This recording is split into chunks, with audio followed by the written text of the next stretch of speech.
Hey guys, it's Tahira, and today I'm going to be talking about all of my favorite and least favorite books of 2020. So in the year of 2020, I read a total of 49 books, and my goal was to read 50, and I was like so close, but I didn't have time to finish that last book. But overall, I would say 2020 was honestly a meh reading year because I don't know, I just read a lot of books that were like 3.5, 3 stars. They were just like okay. There were not a ton of books that really stood out to me. So I actually have only 4 favorite books of the year because I don't know, I'm pretty lenient with my rating. Like I do give a lot of books 5 stars, but because I give a lot of books 5 stars, it's really hard for a book to be my favorite because it just really has to stand out. But yeah, I have 4 books with me that I really loved this year and that are favorites, and 3 books that I really did not like and were my least favorites of the year. But yeah, anyway, let's just start. So the first book that was my favorite of the year, and I think was actually my first read of the year, was I Darken by Kirsten White. So I Darken follows Lada and her younger brother Radu, who are abandoned by their father and taken from their homeland to be raised in the Ottoman courts. But Lada knows that she has to be ruthless in order to survive, and she kind of despises the Ottoman Empire and wants to go back to her homeland. And then they meet Mehmed, who is actually the heir to the Ottoman Empire, but they kind of form a bond with him, and then the whole story starts from there. One of the main reasons I love this book so much was the main character Lada, because she's unlike any other main character that I've read about before. She's just so ruthless and brutal and just so raw in a way that I haven't really seen before. And just this whole story is amazing. The writing is amazing. The whole story is adventurous and action-packed, and I just love it so much. But yeah, definitely the main reason that I'm putting this on my favorites is because the main character just stuck with me so much, and I still think about this book to this day. So I think it really did stand out for me when I read it. I have actually not read the second or third book of this. I think it's a trilogy, but I'm really excited to continue, and I hope that it is great because I have really high expectations for the rest of the series. The next book that is on my favorites is actually also a book I read near the beginning of the year, and that is Slay by Brittany Morris. The Slay is about 17-year-old Kira Johnson, who is one of the only Black students at Jefferson Academy. She's a college student, and she also joins thousands of other Black gamers all around the world to play this VR game called Slay. But no one knows that Kira is actually the game developer. She created the game Slay, and not even her boyfriend knows this. But when a murder happens because of something that happened in the game, she kind of has to deal with the fallout and the media frenzy that surrounds it. I loved this book so much because one, I love VR books because I don't know, that's a trope that I really love, and a lot of my favorite books have that trope, like Warcross and Ready Player One. So I was really excited to pick this book up because of that aspect. And one of the main things that I really love about this game is that the game is all about Black culture, which I think is so unique, and I haven't really seen that before. I don't know, I just think the idea of the game is just so cool and so different, and I just really love that about it. But this book also touches on a lot of issues that are happening in today's world, like racism, because after this murder happens because of the game Slay, the media starts calling it as a hub for thugs because this game is played by all these Black players. This is also so random, but there's a battle slash fight scene at the end between the main character and someone else, and I don't know, maybe this is because I read a lot of fantasy books, but there's usually a lot of battle scenes and fight scenes in fantasy books, obviously, and a lot of them I don't feel the tension because either I know who's gonna end up winning, or I know what's gonna happen.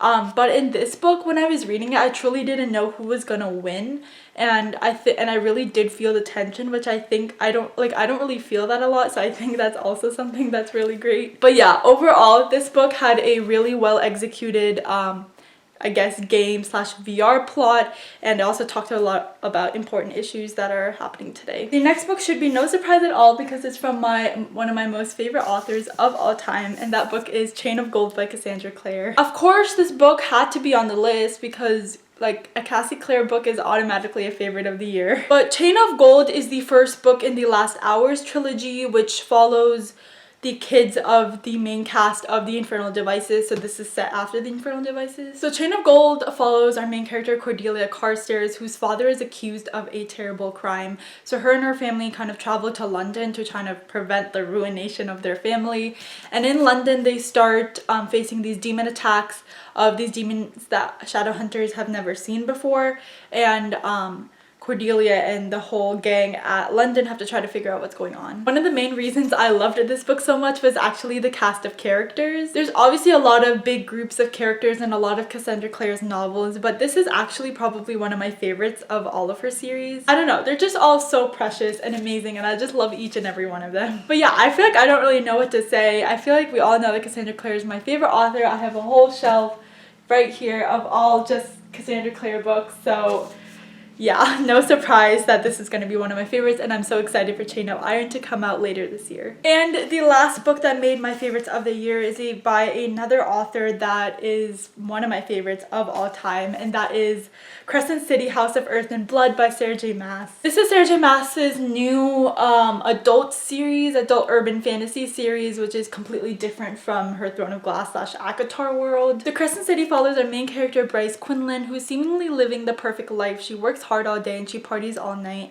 But until one day, all her friends are murdered. The accused person is then finally behind bars, but the crime and the murders do not stop. So Bryce finds herself in the middle of the investigation and she wants to avenge the death of her friends. And our other main character, Hunt Athalar, is a fallen angel who is enslaved to the very archangels that he tried to overthrow. But when a demon starts wreaking havoc in the city, he finds himself in an irresistible deal to help Bryce find the murderer in exchange for his freedom. I loved this book so much.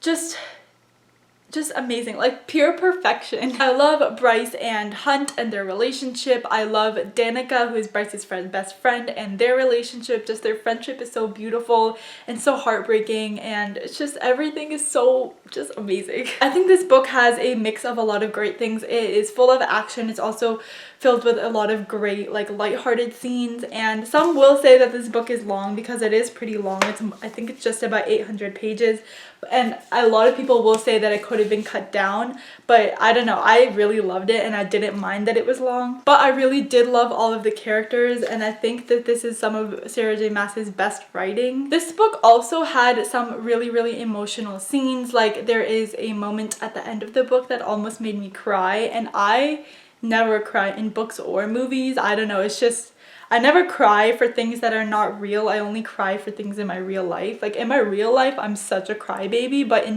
I will never cry for a book, no matter how sad it gets. But yeah, there was a scene at the end where I just almost cried. It was just so sad and heartbreaking and beautiful, and I still think about that scene to this day. Also, there isn't as much smut as I thought it would be, considering this is an adult novel, but overall it's just such a great book, and I have really high expectations for the rest of the series, and I can't wait to see where it goes. Now on to my least favorite books of the year. These are only like 3, so I didn't have that many, which is good. But the first book that I'm going to talk about is a book that I feel like I've talked nonstop about, and that is The Handmaid's Tale by Margaret Atwood. This book was a book that I started reading for school back in like January, I want to say, of last year.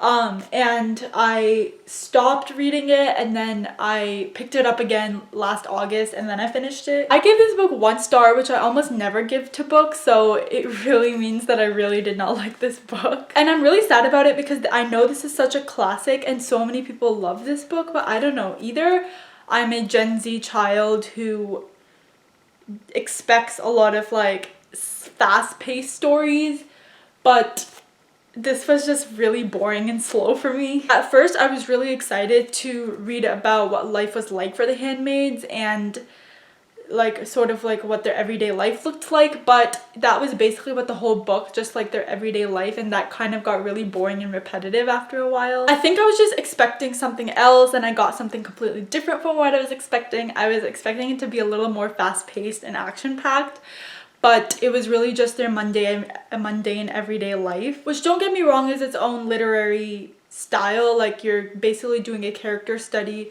of what they have to go through, but I guess I was just looking for something different. The second book that I will be talking about is King of Stars by Leigh Bardugo, which I'm also really sad to be putting on this list. I'm just really sad because Leigh Bardugo wrote one of my favorite series, which is the Six of Crows duology. I really don't know where my reading experience went wrong because I was really excited for this.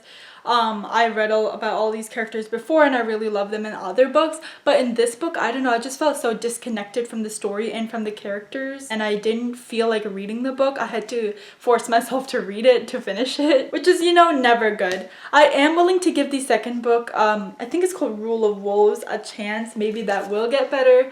I don't know. It's definitely not on my priority list, and maybe I'm learning that this duology is just not going to be for me, which is okay. But yeah, I was also really disappointed in that I didn't like this book because I really wanted to love it. Okay, I'm sorry if the angle is different or anything because my battery died. But anyway, the last book that I'm going to be talking about is a book that I actually completely forgot about and I don't really remember, which means that I didn't like it, and that is Infinity Sun by Adam Silvera. So I have read Adam Silvera's other contemporary books. I've read all of them and I've loved all of them. And I was a little hesitant going into this one because this is his first debut into fantasy and I really didn't know what it would be like. Unfortunately, it wasn't the best. I just think that obviously Adam Silvera is learning.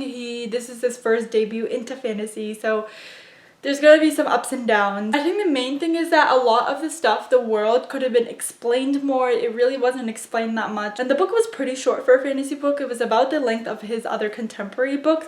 So I definitely think there was a lot of room for world building that he could have done, but he didn't. And I also don't remember literally anything from what happened. Like, if you asked me about any plot point in that book, I could not tell you. So yeah, this was a very disappointing book.